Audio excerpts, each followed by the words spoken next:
There's this story that I read recently. This guy, Vipluv, he's 24, and he's looking for a job. And this happened recently, by the way, February of 2022. And he gets an offer from none other than BYJU'S, which is really, really good for him. They tell him that he'll have 6 weeks of training at a 15,000 rupee stipend, and then following this, he can get a full-time job at a 45,000 rupee salary in the location of his choice. So he does his training, everything's going well, and then HR tells him, congratulations, you finished your training. Now you're being posted to Lucknow, and your salary is gonna be 25,000 rupees. So that was the end of his time at BYJU'S. And when he spoke to INS, he said that I decided to quit as it was impossible for me to survive in Lucknow at 25,000 rupees. Neither the location or the salary that was promised to me were agreed to. All of my friends resigned as none of them wanted to go to the locations where they had to struggle to survive. Vipluv and his friends aren't alone here. In the last couple of months, India's EdTech gravy train has come to a halt. Salary reductions, forced resignations, layoffs. 2022 has been a brutal year for EdTech in India, and since the year started, nearly 4,000 people have either quit or been fired in this sector. But how did this happen? How did India's impressive, innovative, lucrative, and globally recognized EdTech industry fall on such hard times? Let's find out right after this.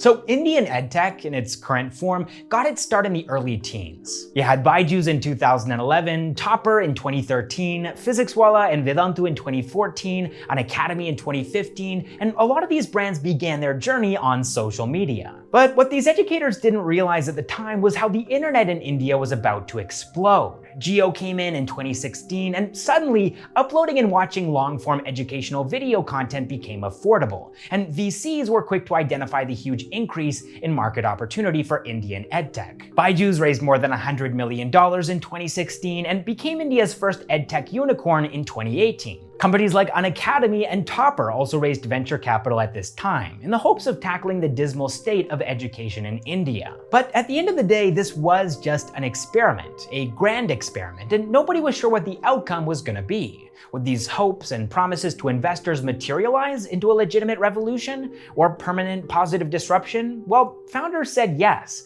and investors believed them. VCs started making projections, speculating on the EdTech market's growth, and on these projections, hundreds of millions of dollars were poured into Indian EdTech. Post-money valuations skyrocketed as a result, to the point where the term bubble started being thrown around. But nobody could have anticipated what was going to happen next. In India, the pandemic continues to worsen. Everything needed to fight COVID is in short supply. The death toll keeps on rising as India struggles to cope with its COVID crisis.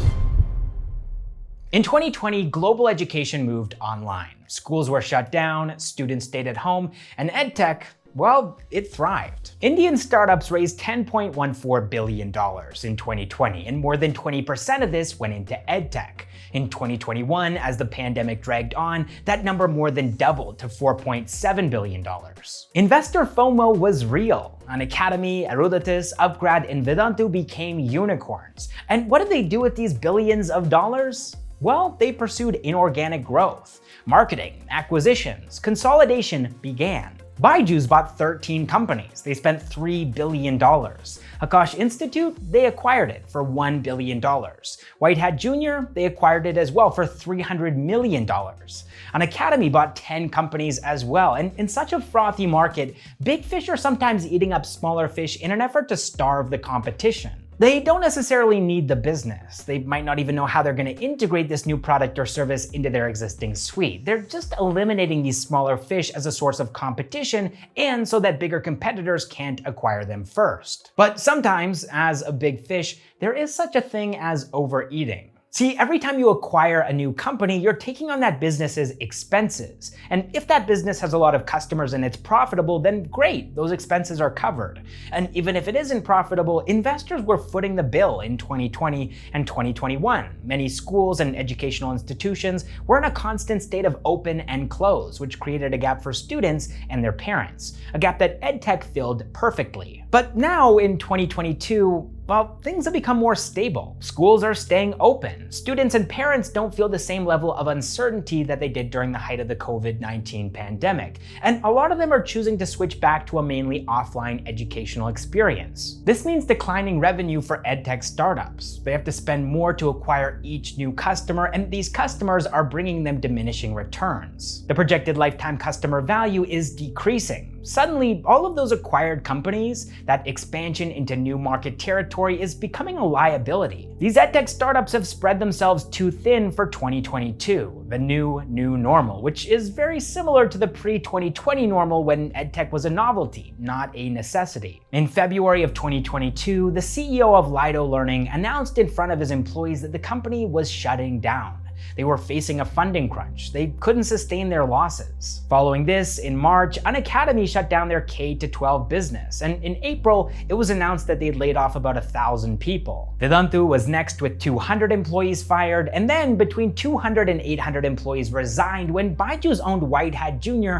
asked them to stop working from home, which some have speculated may have been done as a way for White Hat Jr. to get rid of employees without actually firing them, because they'd already laid off about 1,800 employees back in 2021, and bringing that number up to 2,000 wouldn't have been a good look. Now, so far we've mainly talked about revenue. A declining need for edtech has resulted in a reduction in revenue and customers, meaning that many employees have become unnecessary, resulting in layoffs. But there's actually another angle to this too, one that I hinted at earlier when I mentioned Lido Learning. Funding crunch. See, a lot of the growth that these edtech startups have seen in the last 2 years was paid for by investors. But now with edtech slowing down, these investors aren't quite as enthusiastic. The FOMO is wearing off, and the global economy has also taken a turn. The Russia-Ukraine war has caused supply chain issues in almost every sector, and nobody really knows how long this slowdown is gonna last. So investors have become more conservative with their investments, and edtech, like every other market, is languishing because of this. And so these startups are cutting costs. They're extending their runways in the hopes of surviving this global venture capital shortage and coming out alive on the other side. And that actually leads me to the next question. What does the road ahead look like for Indian Edtech? Well, I wouldn't be surprised if there were more layoffs on the horizon. This might just be the start if venture capital continues to dry up, and I also wouldn't be surprised if we see a lot of startups scaling back their offerings to focus on their core business. They'll have to surrender a lot of the territory that they gobbled up in 2020 and 2021, but if they're able to do this, if they can prioritize their main business and add as much value as possible for their customers, they'll increase their chances of surviving, especially if their pricing is competitive. For example, Vidanthu recently launched AI Live, a cheaper alternative to their main offering, which costs between 22,000 and 25,000 rupees per year. AI Live, on the other hand, costs just 5,000 rupees per year. Taking an omni-channel approach is another way that these Indian edtech companies could extend their lifespan. Going offline might seem like a step backwards, but if that's where Indian customers are right now, if that's where the money is, then that's what these edtech startups need to do. For example, like I mentioned earlier, BYJU'S acquired Akash, and at the time this raised some eyebrows because of the size of the acquisition at $1 billion, but in retrospect, this was a very forward-thinking thing to do. BYJU'S was anticipating the end of the pandemic and education moving offline again. Unacademy, too, has launched an experience center in Delhi, and they're looking to open similar centers in Kota, Jaipur, and Lucknow as well. These stores are going to be a touch point for potential students and parents who might want to talk to an Unacademy sales representative before signing up for an online course. Then you also have Upgrad, which is making the transition to offline too. They acquired offline test preparation institute, the Gate Academy, which has about 50 centers across India. And then of course you also have Physicswala Pathshala, which is PW's offline offering for students in a number of cities across India. Now, there's one more angle that I'd like to explore here, and that's market consolidation. And every market experiences this. First, you've got this frenzy from founders and investors, there's FOMO and overvaluation, and then things peak. Big fish eat up the little fish, the market becomes saturated with these giants' offerings, and then funding slows down. Small players that haven't been acquired go out of business or sell at a less than ideal valuation, and a handful of market leaders come out on top. India saw this with e-commerce back in 2012 and 2013. You had Snapdeal and Paytm Mall and ShopClues and eBay, but now you just have Amazon and Flipkart. Same thing in food tech. There was Tiny Owl, Foodpanda, Uber Eats, and they've all lost the food fight that culminated in Zomato and Swiggy coming out on top. this is just what happens in the world of startups, and EdTech is no different. Yes, there are some extenuating circumstances with the economic slowdown and the COVID-19 pandemic, but when the dust settles, the results are going to be the same. 2 or 3 winners that live on, and countless smaller startups that everybody forgets about in 5 to 10 years. Now, coming back to the present day where we have layoffs happening left, right, and center, what can be done about this? What can EdTech startups do